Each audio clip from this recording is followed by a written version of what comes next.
Hey everyone, I'm Tom Viola, the Executive Director at Broadway Cares Equity Fights AIDS, and I want to welcome you all from all around the community to your support in action. I hope you're having a lovely fall season. It's beautiful here today, if you're in New York, certainly, and it's great to be sharing this lunch or breakfast hour, depending where you're calling in from, with us this afternoon, or this morning. I understand there are many new folks joining us today. And for those of you who haven't been here today, I'm really thrilled to welcome you to this Your Support in Action. Now, as valued members of our Broadway Cares community, I am excited for you to join us today as we open our virtual doors to our office for a conversation focusing on how your support provides access to health care and medication, but particularly for those living with HIV/AIDS in our Broadway community. You will hear today from three remarkable folks, three good friends of mine and Broadway Cares, from the Entertainment Community Fund. And if you're not aware, that's the new name of the Actors Fund. We will have the opportunity to discuss the services that each provide and how those services come together to provide an extraordinary safety net for those living with HIV/AIDS. For an individual living with a positive HIV/AIDS diagnosis in the industry, it is now all about healthcare and medication. And if it's about healthcare and medication, it is then also about health insurance. So our three guests will touch on all parts of that collaboration, if you will. So you'll hear from all three about the critical work that is taking place because of the role you play in making it possible for Broadway Cares to sustain its life-saving HIV, to sustain these life-saving HIV healthcare services, guidance in navigating the challenging landscape of health insurance, which we all know if you've tried, and addressing the most cutting-edge forms of prevention and treatment. So let's get this started. Our first guest is a native of Colorado. He moved to New York City 23 years ago to oversee large HIV research studies for the New York City Blood Center. He has worked in the HIV field in one capacity or another since 1993. Prior to moving to New York, he was a clinical social worker in the infectious disease AIDS clinic at what was then Denver General Hospital. He has served in this current role as clinical social work supervisor of the HIV/AIDS initiative at the Entertainment Community Fund for 16 years this coming January. He's an extraordinary advocate for all of us in the community, and I'm happy to say he's a good friend. Please welcome Kent Curtis and our moderator today, Broadway Cares, Nick Mayo. Hey, Kent. Unmute yourself, Kent. Thank you, Tom, very much for that introduction. So happy you're here, Kent. Thank you. It's great to be here today. I'm sorry? Where are you zooming in from today? I'm zooming in from the Entertainment Community Fund offices, which are on 7th Avenue between 48th and 49th Streets in Midtown Manhattan. Fabulous. We're so happy. Appropriately, the theater district. Would you tell folks, just give a little bit of an overview. Can you talk a little bit, what is the HIV initiative and what is some of the work that you're currently doing? Absolutely, absolutely. So as everyone is probably aware, the AIDS epidemic, when it hit in the early 1980s, was just overwhelming for the performing arts and entertainment communities, disproportionately impacted. I know that's not new information to anyone, but that was when the then Actors Fund decided that there needed to be a targeted program for the number of people that we were seeing that had HIV and AIDS and were very, very, quickly ill. And in some cases, we had to get apartments for people or help them get apartments because they were in a walk-up studio, a 5th floor walk-up. And those are the kinds of things. So the AIDS initiative started to be a comprehensive, what we call clinical case management program. And what that means is that we work with the client to build a plan. We help them get resources. And one of the most wonderful things, and of course, obviously, all of this is thanks to Broadway Cares, is that we as an agency are able to give assistance when people have an overwhelming medical and financial need. And that is incorporated into the package that we call clinical case management. And by that, we want to know what people's health status is. Are they getting their treatment? Are they going and getting their labs drawn? Are they getting their medications? Are they taking them? So we do a whole adherence piece. We do referrals if people need physical rehab, if people need rehab for drug or alcohol addiction, we help with that. We have helped pay for that, again, because Broadway Cares makes that possible. And one other thing I'd like to say, in addition to this very intense case management, we have oftentimes used money to pay for people's medications and to pay at least short-term for their health insurance. Our goal as an organization is to get everybody insured, but that doesn't happen, as Renata can tell you coming up, like this. It takes a while sometimes. So in that interim, we're able to pay people's health insurance, which for people living with HIV is huge. The other thing is that we have an arrangement with a local pharmacy here in Hell's Kitchen. And all I have to do is call over there, and if the person has a bottle of their prescription, or obviously a prescription, they'll fill it. And if they don't have any money, they'll bill us. So that's a tremendous thing. I can't overstate how helpful that is, to be able, and they know we'll pay them, and it's great to be in community with some organizations like that. And let's see. Hey, well, Kent, if I could jump in here for a second, Sure. Having been, worked with you for a long time, and your predecessors before, it does seem to me that these days it's less about triage, which was looking at sort of what we needed to be done in the moment, almost in an emergency circumstance, and now working with folks on a long-term plan. Because certainly with Absolutely. medication, people can now live a very full and healthy life as long as they have access to those medications and the Absolutely. health insurance or connection to a government program that provides them to that. Can you talk a little bit about the difference between what was done before and what is done now? Well, absolutely, Tom, you're right on. I mean, the needs of the HIV community obviously look very different now than they did back in the day. And yes, it was triage, and it was unfortunately a lot of folks very, very sick. Now, how I like to think of it is we want to be partners with our clients to lead a full and healthy life. And when I say partner with, I don't want to make a plan for anybody. I want to make a plan with somebody, because that's how you get buy-in. So we're looking at the whole of their lives and making sure that they have, I was particularly worried during COVID because so many of our folks tend to isolate anyway. And then COVID hit and they had no choice but to be in isolation. So thankfully, we stayed operational here at the fund, and I was able to call my clients and, have a session with them every week to sort of keep them out of, sort of despair. But I would say it's much more about living a full life now, as I see it, as the primary difference between early on. It was a lot of grief and loss and death and dying, and we're not seeing that so much anymore. Certainly, we do see people from time to time who've not found out that they're HIV positive and they have become quite ill. That takes a different whole, obviously, approach. But it's we can work with the person who comes in with 7 T cells up to the person who's been asymptomatic for 40 years and everything in between. Well, it must be also very interesting generationally, because I would imagine you're working a lot with folks who are what we call long-term survivors, meaning folks, like myself, who have been on medication for 2 decades.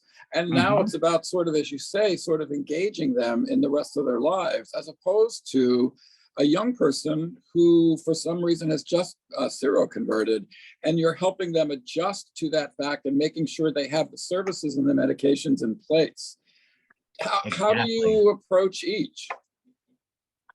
How do I refer to each, Tom? I'm sorry. No. I mean, how do you sort of? Is there a sense of how you deal with each? Is there a difference in how you deal with each? The long-term survivor and the newly diagnosed. Yeah, that's a great question. I would say that, yeah, you're going to have to do a lot more intense work with the newly diagnosed person, obviously, but a lot of it is about educating the person. Mhm. You know, I mean, I still am amazed that sometimes I will get younger men come in and they found out they're HIV positive, and they're terrified. It's like they have a concept of the AIDS epidemic out of 1984. And so a big piece of working with the newly positive guys is education, because a lot of them don't have that, and we need to do that. Obviously, that's not a need for people who are long-term survivors. We work with them very differently, and we're working with them now because so many of them are seniors. So, you know, HIV may be secondary at this point to their aging issues, or, you know, there's still questions about medications and stuff, but just to draw a point to how we work also with Dr. Kent, who's here. He's amazing. We just had a client that needed a second opinion, and I was able to get Jason to see him, and he's a long-term survivor. And you know, we have a group. I just want to mention this. We have a group called Positive Living, and it just ended up being mostly long-term survivors in there, and that group is sacred to them and has gone on for years with many, many different facilitators. So that's a great way that we provide socialization for a few of the folks in the program and check on them. I hope that's answering your question, Tom. Yeah, no, very, very much. I mean, the thing to keep in mind too, and I'm sorry I'm jumping all over Nick here, is that the HIV/AIDS initiative was really our first first Equity Fights AIDS, and then Broadway Cares Equity Fights AIDS first connection to the Actors Fund. It's how we learned of the essential social services that the fund, the Entertainment Community Fund, provides for all members of the industry. And it was from this spot that we then began to expand everything else we do, where we now fund the entire safety net of social services provided by the Entertainment Community Fund. But we learned about how invaluable these services are through the HIV/AIDS initiative. Kent, you really did an amazing job of sort of capturing something so large and making an understanding. What a big takeaway from me will be: you partner, don't plan. And you also mentioned Dr. Kent, who I would love to hear from as well. If you don't mind, Kent, heading to the green room, we're going to have an opportunity to have a dialogue at the end. But I'm real happy that we all got to learn about this genesis, and we'll see you at the end for the conversation. All right. Yeah, it's great to see you, Kent. You too, Tom. Thanks. Jason, Dr. Kent, why don't you come on, and Tom can talk a little bit about you while you enter the stage. Hi, Jason. Hello. Hey, Tom. Hey, Jason. Hey, Nick. First of all, this is Dr. Kent. I'm calling him Jason because he is also my personal physician. So I have great affection and admiration for Jason. And to go right to our script here, our second guest graduated from Ursinus College in 1995 and Philadelphia College of Osteopathic Medicine in 1999. He is board certified in family medicine and worked for the Reading Healthcare System in Hamburg, PA, where he was voted best family practice 5 years in a row. After that, he is a great Broadway fan, which I'm sure you'll discover here. And he moved to New York City to be closer to Broadway, which then meant closer to all of us, which we are deeply grateful. He worked in urgent care in Manhattan, leaving him plenty of time to make that connection.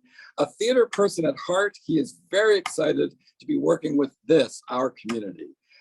Please welcome, from the Friedman Health Center, a partner of the Mount Sinai Hospital System, family medicine medical director, Dr. Jason Kent. Hi, Jason. Thank you. That's a mouthful. Thank you, Tom. I appreciate it. Jason, I am so happy.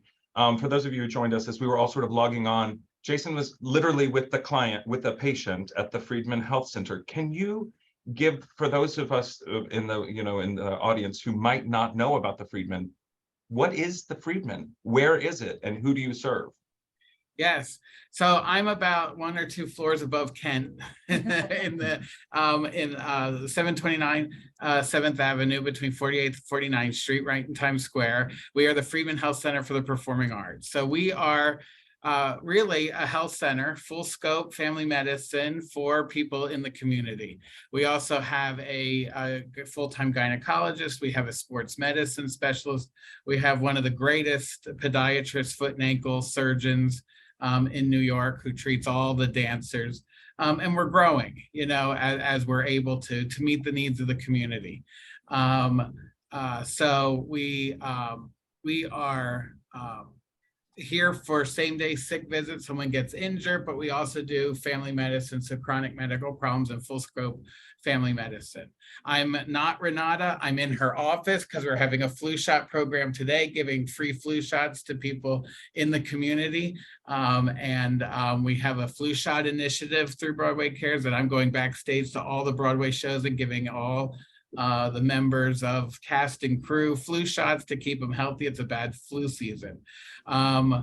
As a doctor, it's a blessing to work where I work because I have the full support of Mount Sinai. I'm a regular Mount Sinai physician, but I have all the social services that you mentioned on the floor beneath me. So I have unfortunately diagnosed maybe 5 or 6 people with HIV since working here. I literally pick up the phone and call Kent, and him or somebody on his team comes up and provides that initial counseling right there with me in the room. They leave with Metro cards and pharmacy cards and blood work provided for them, and that full support of, we're going to hold your hand and walk you through this. And then I can get, you know, housing information for them. You know, they have injured performers program, mental health support, emergency financial assistance, which is amazing, substance abuse counseling. All that is right within my reach, which you can't get that at other family doctors' offices. Something you're saying that's just really, I'm hearing maybe for the first time in a real way, is that Kent was talking about the origin of the HIV/AIDS initiative. You're talking about the Friedman Healthcare, the health center, which literally, as you mentioned, diagnoses, prescribes, and treats. And you run up and down from floor to floor to offer continued support.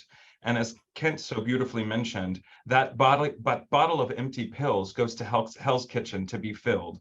And none of this sort of tandem support and ensemble effort of care would be possible if it weren't for the supporters of Broadway Cares who are out there and making this possible. So when you think about that pill bottle, as it's empty going to the pharmacist, you're filling that pill bottle. You're creating that medication.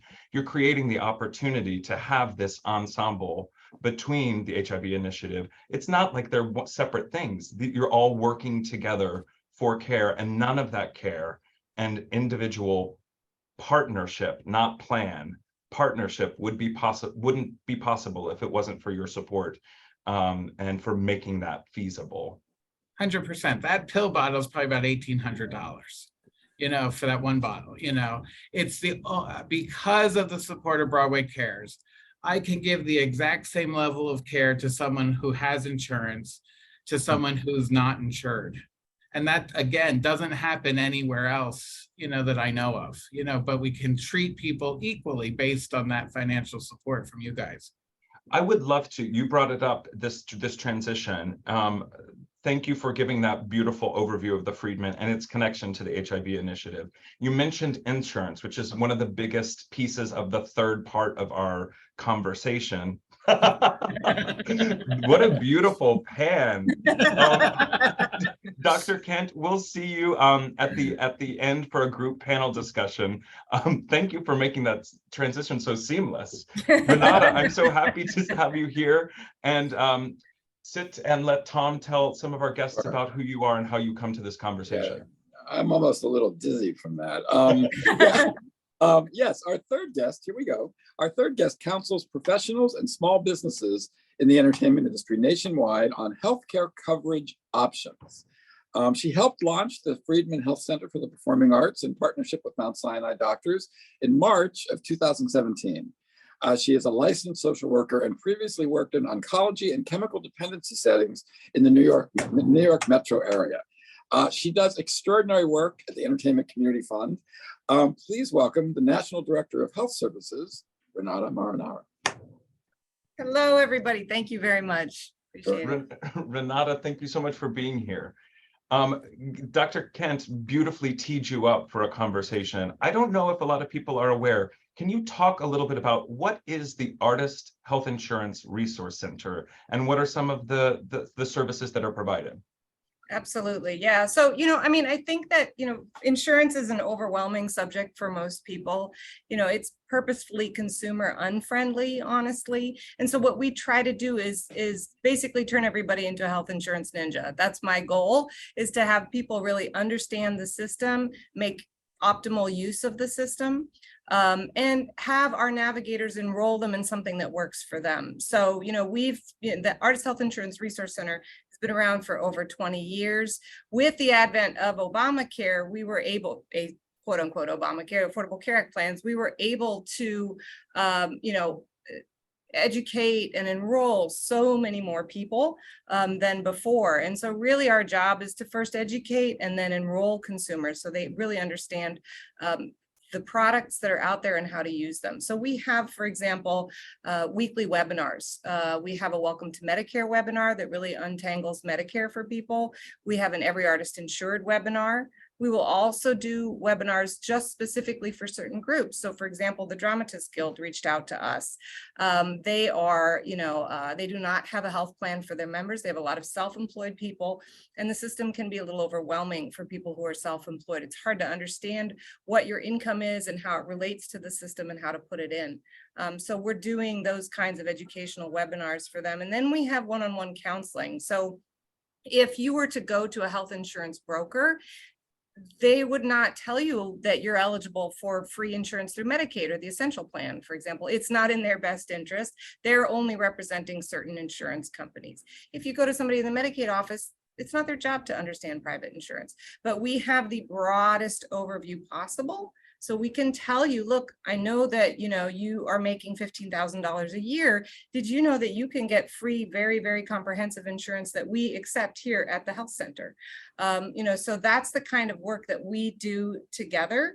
Everybody has mentioned the financial assistance. So I don't think though anybody has mentioned that we have a subsidized program for office visits at the health center. So in addition to being able to pay premiums, thanks to Broadway Cares Equity Fights AIDS, we can also help people who are uninsured come into the office at $40 for an office visit, and that includes lab work. So oftentimes we use that as a bridge.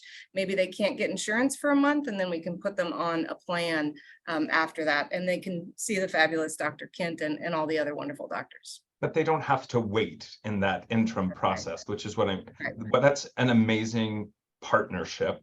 Yeah. To have, you need care. You need care now. You might not have the coverage now. You don't have to wait. We're here to partner with you.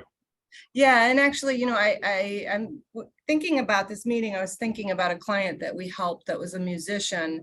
And she came to us at the beginning of January, and it was January 3rd, and she was feeling really sick. And she said, there's something going on and I don't have insurance and I feel extremely vulnerable. And so she talked to one of our navigators, and he was able to get her on an insurance plan and also backdate that coverage, which is a tricky thing to do. So that it would start January 1st instead of February 1st, as most coverage would have. And then she took herself actually to the emergency room, ended up in the hospital for a few days. All of that was covered because the navigator knew what they were doing, and they were able to backdate the coverage and get all of that covered. And so she was able to get better and was ready in time for opening night. So that's the kind of stuff, that's the way we can all work together to help clients. Amazing. And that's a beautiful example of something that would not be possible if it wasn't for the support of you here in this audience today, in the virtual audience. That partnership from vulnerability to opening night, through diagnosis and treatment to opening night, wouldn't be possible if it wasn't for your incredible support. Insurance is tricky, and and we realize now in this conversation between the HIV Initiative and the Friedman Health Center that none of these things can and will work unless someone has the tools to make sure that they aren't living vulnerably without insurance. So it's an Also, the way the Entertainment Community Fund provides an extraordinary sort of collaboration and coordination of all of that, as opposed to running to different offices, people not having records. I mean, it so simplifies what can be a horrific experience. Absolutely. The fact that we're all here in one building and that we communicate quickly and well with each other, that we're all working in the best interests of the people in the industry, and that we know these systems that can be extremely overwhelming, from hospital systems to insurance systems, that we know those systems and we can help people navigate them. And that's what we do every day. And a diagnosis. You also have to navigate all these different union health plans. I mean, whether somebody's an equity member or a member of local one or 802. I mean, those are all different health plans that Renata, I would imagine, is like some kind of Chinese puzzle you're trying to put together. Well, and those health plans actually don't have to play by certain rules that other health plans do. So there's not a lot of people that understand what are called multi-employer plans, Sure. But we do, and yes, and we are often, helping people go, because of the roller coaster nature of the industry, helping people go on and off their union plan and on to something on the marketplace or Medicaid. It's not unusual at all to have somebody who was on Broadway last year and had equity coverage on Medicaid this year, and so they need somebody to help them understand how to use that Medicaid, which is a completely different type of insurance, and then help them understand how when they get back onto the union health coverage, what they do with Medicaid. So there's not a lot. There's a lot of information online, but there's not a lot of expertise. And so I think that what we pride ourselves in is our expertise. What might be something interesting to explain just to our donors here and our friends here is the idea of how all of this comes together in an industry that is essentially a gig economy and what that means. Because I would think that when someone goes to a regular physician or calls Medicaid and even mentions that phrase, the person on the other end of the video or the phone has no idea what they're talking about. 100%. And the thing that we've been working with, we try to do as much advocacy with the legislature, actually, and the actual systems that are set up to offer insurance. So we talk to people, the director of the New York State Marketplace, for example, to really try to help them understand that the way their application is set up kind of, I don't want to say discriminates against gig economy workers, but makes it more difficult for them. And then, the people on the phone are not good at explaining how to estimate your income. So we have to kind of undo some of the damage that they do.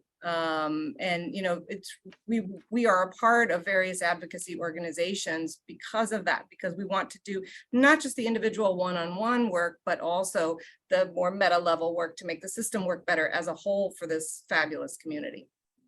I love that.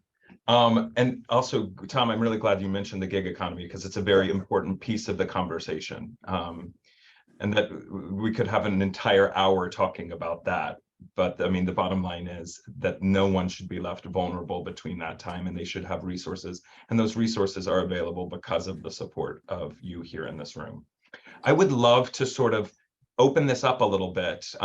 Dr. Kent and Kent, would you mind joining us on the stage? And also, I would love to ask our attendees, our guests, this is an opportunity now that we're all here. You've heard a little bit about the HIV/AIDS initiative. You've heard about the Freedmen. You've heard about the work that Renata's doing with Artist Health Insurance Resource Center. I would feel free to use the raise your hand feature at the bottom of your screen. If you have a question, let's open it up. Let's change the rules. Let's have this be a dialogue.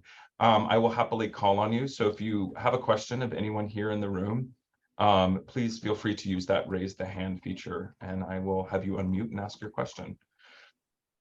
A big overarching question, right, is, and we've touched on this a little bit, the evolution of HIV/AIDS, right?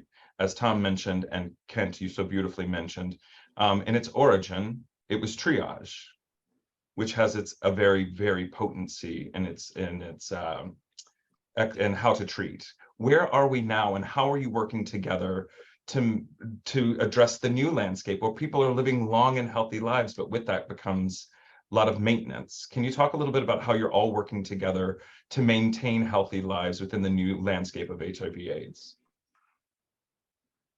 I can start off because I probably am the chief tester when it comes to Jason and Renata in some regard, but they're always so gracious to accommodate. And, I think one of the ways we work together is, for example, the AIDS assistance, AARP, ADAP, the AIDS Drug Assistance Program. We'll help get people on that. And then it's really helpful when the folks in the Artist Health Insurance Resource Center know about that program, even though they may not directly interface with it, but they know how Medicare, Medicaid, how those things interface with it. And that's really helpful. And then, as I shared, Jason and I have partnered on a number of clients in your time here. I don't remember how many, Jason, but a number of them. And I can just say, and again, with a lot of gratitude for Broadway Cares Equity Fights AIDS, that being able to do what we do here is amazing. And being able to go upstairs and say, Jason, I got a guy downstairs, he doesn't, he doesn't have anywhere to go and he's got no meds, and then we'll figure it out. Some way we always figure it out. And so those are the ways, selfishly, in which both Renata and Jason are so helpful to me. And Jason, I would think also, Kent, listening to you describe this, I mean, I think folks often come to you, or perhaps even to the clinic, to the Friedman, when they're in some sort of extreme confusion and crisis. And it's their first connection to the Entertainment Community Fund. And then the access that they have to Renata, to senior services, to the addiction and recovery services, allows them to get into a place of stability that would not happen with any other doctor's office, if you will. Absolutely, absolutely. And it's interesting, just some of the New York doctor's offices have, within the last maybe only 5 years, have started hiring social workers in their practice. Wow. Because they see the benefit of having a social worker in their practice. And so in that regard, I think we're the clinic and there we go. There you are. social services. So yeah, it's tremendous. It's tremendous. I just want to remind, if anyone has a question of Kent or Renata or Jason, Dr. Kent, please feel free to use the raise your hand feature at the bottom and I'll call upon you.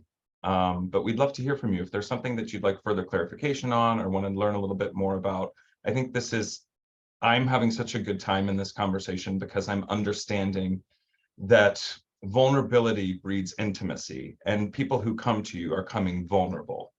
And you're providing intimacy and care and connectivity and plan, a partnership as opposed to plan.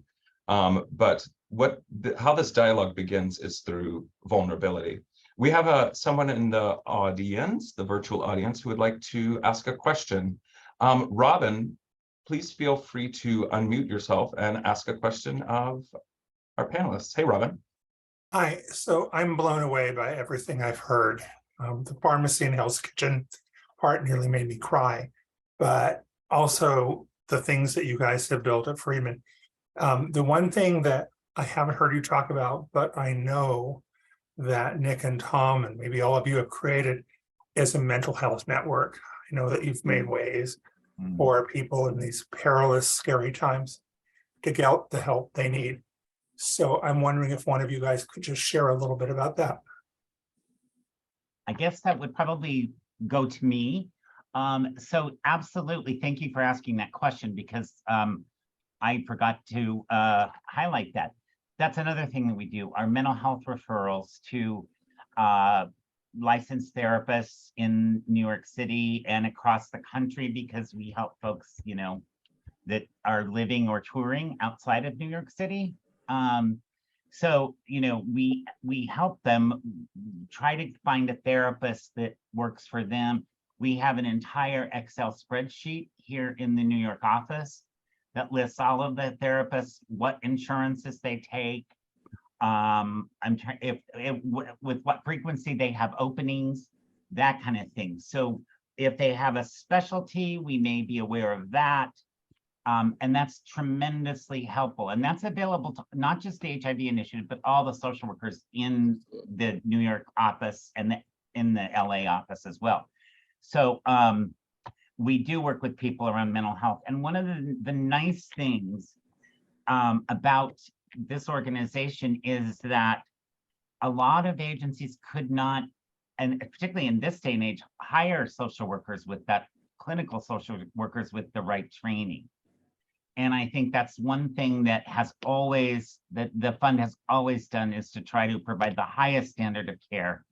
And that means hiring people who have the credentials and the experience to work with folks. And I think I'm grateful for this organization for that, because I think you, as you were talking earlier, it's a lot of it, it's about relationship and making that relationship with the client, understanding, as you pointed out, the intimacy of that relationship, because they're feeling so vulnerable, and you want to make sure that you don't inadvertently say anything that would, you know, hurt them or offend them, and you support them. And, you know, we always tell people we're not about judgment. You know, sometimes clients will come in and say, well, I'm sort of embarrassed, but embarrassment doesn't need to happen here. We're not about judgment.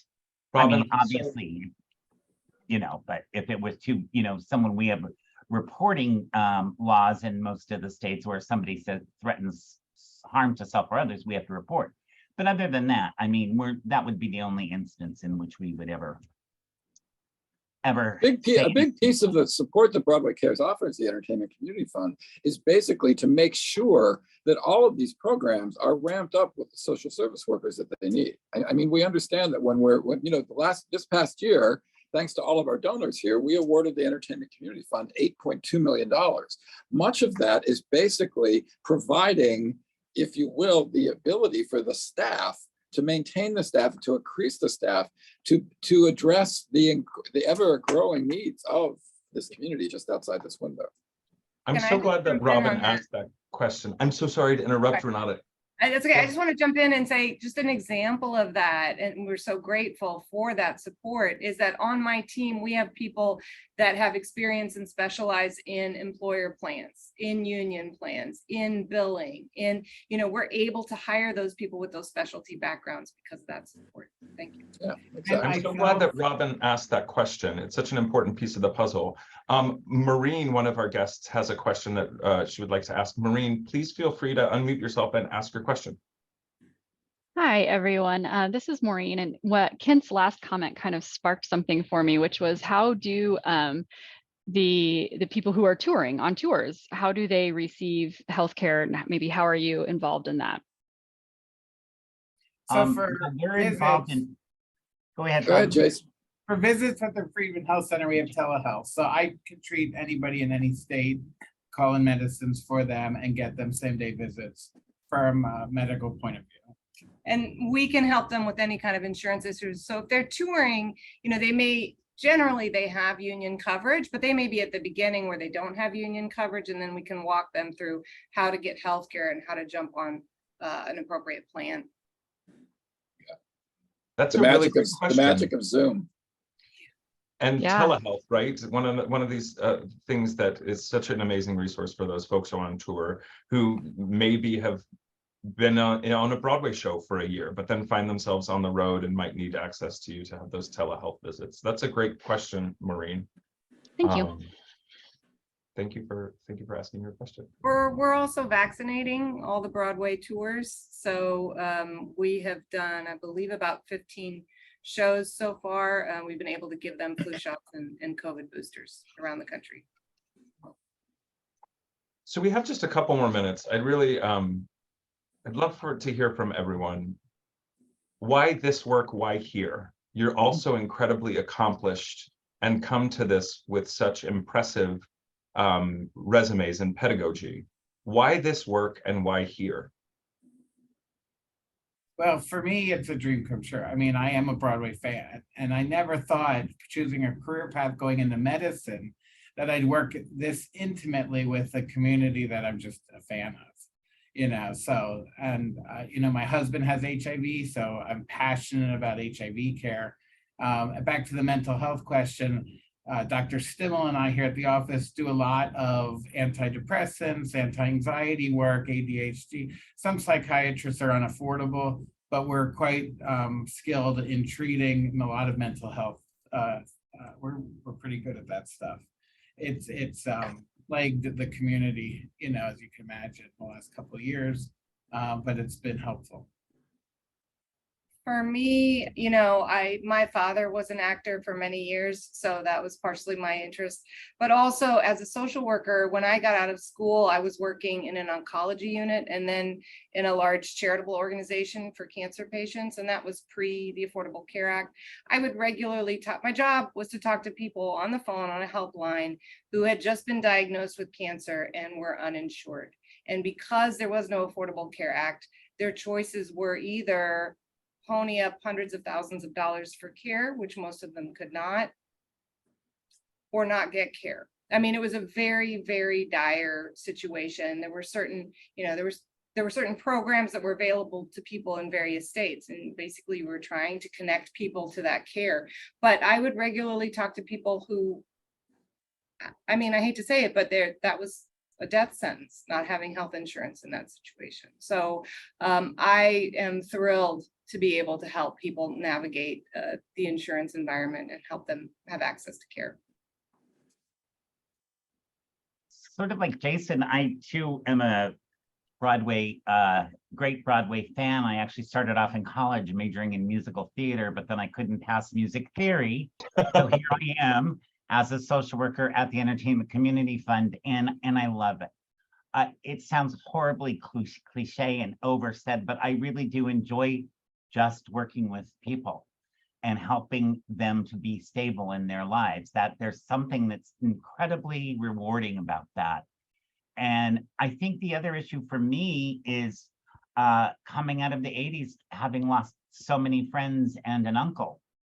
And my best childhood friend died in 1989 of complications from AIDS. And I was at the time working with frail elderly folks, and I thought, you know what, I have something to contribute, I think, and I need to go to work in the HIV field. And that's when I went to Denver, then Denver General Hospital. But I love working here. I love working with our populations, and it's also wonderful. And thanks to you all. And you left me personally with a great gift and shift in thinking and feeling. And I want to make sure that everyone here in the virtual audience realizes that you are part of the partnership as opposed to the plan. Every bit of this partnership that we heard about today is not possible without your support. So you are a part of this partnership, and you should feel your fingerprints all over that pill bottle as it makes its way to Hell's Kitchen, all over the care at the Freedmen, all over the vulnerability that's happening with Renata in terms of the insurance market. But so before I hand it over to Tom, I just wanted to say thank you so much for giving that gift, an understanding of partnership. Absolutely. And the partnership is probably best exemplified by the fact that literally since we began doing this work in 1988, which with the first connection to the HIV/AIDS initiative, thanks to all of you on this Zoom, thanks to many, many, many thousands of folks who have come before you and people in this community, Broadway Cares Equity Fights AIDS has provided the Entertainment Community Fund with over $138 million. It's almost, I can barely believe as I hear the words come out of my own mouth. But that is the type of engagement, the type of generosity of spirit that all of you on this Zoom have exemplified and made possible for hundreds of thousands of folks, not only in this industry, but across the country. And as I said before, that was about $8.2 million last year. And I have to say, just on a personal level, I've been a client at the fund.